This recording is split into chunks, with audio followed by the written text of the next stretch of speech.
യമണ്ടൻ പ്രേമകഥ എങ്ങനെ ഉണ്ടായിരുന്നു?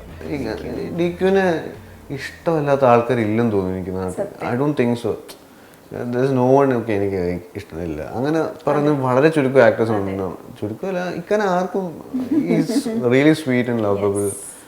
എനിക്ക് ഭയങ്കര ഇപ്പോഴും ഞാൻ ഇന്നലെ എൻ്റെ ഫ്രണ്ടിനോട് പറയുന്നു, എനിക്ക് ഇതൊരു ഇൻസ്റ്റാഗ്രാം പോസ്റ്റ് ഇടാൻ പറ്റിയില്ല, എനിക്ക് താങ്ക് ചെയ്തു. ലൈക്ക് ഞാൻ വല്ലപ്പോഴും ഇപ്പം ഞങ്ങളുടെ പ്ലേ ഒക്കെ എടുക്കാൻ നേരം ഞാൻ ഒക്കെയോട് ഷെയർ ചെയ്യും ഷൂട്ടിൽ, we are doing a play, അപ്പം ഇതൊക്കെയാണ് പോസ്റ്റ്, ചുമ്മാ പോസ്റ്റ് ഉണ്ട്, ഞാൻ ഷെയർ ചെയ്യണം. കുഴപ്പമില്ല, അല്ല ഞാൻ ഷെയർ ചെയ്യണം, നിങ്ങൾക്കൊരു ഹെൽപ്ഫുൾ ആവില്ല ഞാൻ ഷെയർ. ഞാനപ്പോൾ അത് അപ്പം ഞാൻ ആക്ച്വലി എൻ്റെ ഫ്രണ്ട്സ് റോഷനോട് ചോദിച്ചപ്പോൾ അവരെല്ലാം കിളി പറഞ്ഞു, എല്ലാവർക്കും ഇങ്ങോട്ട് ചോദിച്ചപ്പോൾ. സോ എനിക്ക് ഭയങ്കര വെരി സ്വീറ്റ്. അപ്പോൾ ഇടയ്ക്ക് എനിക്ക് നെർവസ്നെസ് ഉണ്ട്, ഇക്ക സൂപ്പർ സ്റ്റാർ അല്ലേ. അപ്പോൾ എനിക്ക് ആദ്യത്തെ ഷോട്ട് തന്നെ ഞാൻ ഒരു ഇൻറ്റൻസ് സീനായിരുന്നു യമണ്ടനിൽ. അപ്പോൾ എനിക്ക് ഇച്ചിരി ടഫായിരുന്നു. അപ്പോൾ ഇക്ക എന്നെ കൂളാക്കും, ഭയങ്കര രസമായിരുന്നു. അപ്പോൾ എന്നോട് പറയാം, എനിക്ക് ഈ നെർവസ്നെസ് ഒക്കെ ആദ്യത്തെ 2-3 ഫിലിംസ് ഉണ്ടായിരുന്നു, എനിക്ക് മനസ്സിലാവും നീ കൂളാകും. അതായത് ഇക്ക എന്നെ കൊണ്ട് ഞങ്ങളൊരു വാക്കിനൊക്കെ പോകും. ആദ്യത്തെ 2-3 ഡേയ്സിന് എനിക്കൊരു ഇഷ്യൂ ഉണ്ട്. ഏത് പുതിയൊരു സെറ്റ് പോയാലും പിന്നെ ഇഫ് ദേഴ്സ് എ സ്റ്റാർ ഒരു ചെറിയൊരു ഇതുണ്ട്. പിന്നെ എനിക്കങ്ങനെ ബാക്കിംഗ് ഒന്നുമില്ല, പിന്നെ ഞാനിങ്ങനെ പഠിച്ച് വരുന്നേ ഉള്ളൂ. സോ എനിക്ക് ഇച്ചിരി പ്രശ്നം ഉണ്ടായിരുന്നു.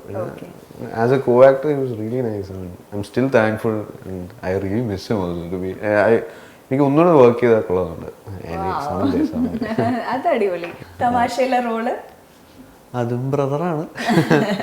പക്ഷേ നല്ലൊരു അനിയൻകുട്ടനെ എവിടെയൊക്കെയോ കാണാനുണ്ട്, അതുകൊണ്ടാണോ അങ്ങനെ ക്യാരക്ടേഴ്സ്? എനിക്കറിയത്തില്ല. എനിക്കറിയാം ഇക്കയുടെ ബ്രദർ, ഫസ്റ്റ് ബ്രദറായിട്ട് അഭിനയിച്ച എനിക്ക് ഇക്കായിട്ടാണ് ഓഫ് കോഴ്സ്. പിന്നെ ഇപ്പോൾ വിനയ് ചേട്ടൻ്റെ ബ്രദറായിട്ട് ആണ്. അപ്പോൾ തമാശ വളരെ ഇപ്പം ഞാൻ അതിൻ്റെ ഭാഗമായിട്ട് പറയാം, it's a really good film.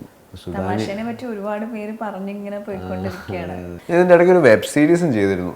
അപ്പോൾ എനിക്ക് ഞാനും അർച്ചന കവിയും കൂടെ, അർച്ചന എഴുതി പ്രൊഡക്ഷൻ ചെയ്തു, അഭിഷേക് നായർ ഒരു ഫ്രണ്ടാണ് ഡയറക്റ്റ് ചെയ്യുന്നത്. ഞാൻ അതിലെനിക്ക് ഭയങ്കര വേറിട്ട എക്സ്പീരിയൻസ് ആയിരുന്നു. ഞാൻ ഈ 4 സിനിമയും of course it's cinema set, പക്ഷേ ഇത് വെബ് സീരീസ് ആയതുകൊണ്ടല്ല, ഇച്ചിരി കൂടെ ക്ലോസ്, ഇച്ചിരി കൂടെ ഭയങ്കര ഫ്രീഡം വേണം അതിൽ. എനിക്ക് ചിലപ്പം സിനിമയ്ക്ക് ഇച്ചിരി കൂടെ പ്രൊഡക്ഷൻ വാല്യൂ ഒക്കെ ഉള്ളതുകൊണ്ട് ചിലപ്പോൾ ഈ ടൈമിൻ്റെയും സ്പേസിൻ്റെയും വളരെ കൺസ്ട്രെയിൻ ഉണ്ടാവും. ഇത് ഇച്ചിരി കൂടെ ഷൂസ്റ്റിംഗ് ബഡ്ജറ്റിൽ കുറേ ഗ്രൂപ്പ് ഓഫ് ഫ്രണ്ട്സ് ചെയ്യുന്ന ഒരു പരിപാടിയായിരുന്നു. ഞാൻ അത്യാവശ്യം ഭയങ്കര എൻജോയ് ചെയ്തൊരു സാധനം. മീനവി ഉണ്ടാക്കിയോ? അത്യാവശ്യം.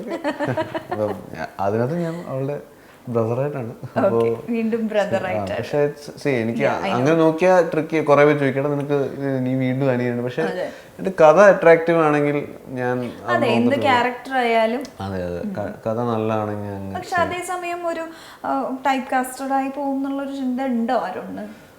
ചിന്ത ഇല്ലെന്ന് പറഞ്ഞാൽ കള്ളമാണ്. അത്യാവശ്യം ഇതുണ്ട്. ഇപ്പം ആനന്ദം കഴിഞ്ഞപ്പോൾ എനിക്ക് വന്ന എല്ലാം ഇങ്ങനെ സീരിയസ് കഥാപാത്രം റോൾസ്, ഒത്തിരി ചിരിയില്ല, കളിയില്ല, വളരെ ചുരുക്കം സംസാരിക്കും. അപ്പോൾ അത് ടൈപ്പ് കാസ്റ്റിൻ്റെ ഇത് തന്നെയാണത്. അപ്പം അത് ബ്രേക്ക് ചെയ്യാൻ ഒന്നും ഞാൻ ശ്രമിച്ചിട്ടില്ല എക്സ്ട്രാ ഒന്നും. പക്ഷെ നല്ല റോൾസ് വരുവാണ് ചെയ്യണം എന്നുള്ളത്, നല്ല കണ്ടന്റ് വരുവാണ് ചെയ്യണം. എനിക്ക് നല്ല കഥയാണ് പ്രാധാന്യം. ഇപ്പം മൊത്തത്തിലുള്ള എനിക്കിഷ്ടമാവണം. മിനിമം ഞാൻ തിയേറ്ററിൽ പോയി കാണുമ്പോൾ എൻജോയ് ചെയ്യണം, വീട്ടിൽ വരുമ്പോൾ ഹാപ്പി ആവണം. സിനിമ ഹിറ്റായാലും ഫ്ലോപ്പ് ആയാലും ഐ ഷുഡൻറ്റ് ഹാവ് റിഗ്രറ്റ്സ് എന്ന് പറഞ്ഞൊരു സിനിമ. അപ്പം ഇതുവരെ ഉള്ള പ്രൊജക്ട്സ് ഒക്കെ അങ്ങനെയാണ്. ഈ 4 സിനിമയിൽ നിന്ന് പഠിച്ചത് എന്താ? ഒരു ആക്ടർ എന്നുള്ള നിലയ്ക്ക് എന്താ പഠിച്ചത്? ഇത് ഞാൻ ഫോളോ ചെയ്യണം എൻ്റെ എല്ലാ സിനിമയിലും തോന്നുന്ന ഒരു ഫാക്ടർ ഉണ്ടോ? ഞാൻ കാണും, പക്ഷേ ഇപ്പം എനിക്ക് പറയാനൊന്നും പറ്റുന്നില്ല. കാണും, അതെ, പ്രോബ്ലി ടൈം ആയിട്ടില്ലായിരിക്കും. പക്ഷെ ഓൾസോ ഇടയ്ക്കൊക്കെ ഞാൻ വീട്ടിൽ പോകുമ്പോൾ ആലോചിക്കും. പക്ഷെ ഇപ്പം ഞാൻ ചോദിക്കും പെട്ടെന്ന് പറയാൻ ഞാൻ ഇച്ചിരി കൂടെ ഞാനിങ്ങനെ ഫ്രൗണൊക്കെ ചെയ്യും. എൻ്റെ ഈ നെറ്റി കൊടുക്കുന്നത് അതൊക്കെ കട്ട് ചെയ്യാൻ മാക്സിമം ശ്രമിക്കാറുണ്ട് ഇപ്പോൾ. ഓക്കെ, ഞാൻ എന്നെ എൻ്റെ ചേട്ടൻ തന്നെ പറയും, മേഡം നീ നെറ്റി കുത്തിച്ച് കൊടുക്കുക. പക്ഷെ എനിക്ക് നാച്ചുറലായിട്ട് വരുന്നതാണ്. പക്ഷെ ചിലർക്ക് അത് ഇഷ്ടമായിരിക്കും. അപ്പോൾ ഞാനിങ്ങനെ ഇടയ്ക്ക് കോൺഷ്യസ്, ഞാൻ എക്സാമ്പിൾ പറഞ്ഞു. അപ്പോൾ ഞാൻ തന്നെ വീട്ടിൽ പോയി അനലൈസ് ചെയ്യുമായിരിക്കും. ചിലപ്പോൾ അത് പറ്റിയെന്ന് വരില്ല, നാച്ചുറലായിട്ട് വരും. അപ്പം വല്ലപ്പോഴൊക്കെ ചിലത് നോക്കട്ടെ. More the films, more the content, more the experience പതുക്കെ പോളിഷ് വരും.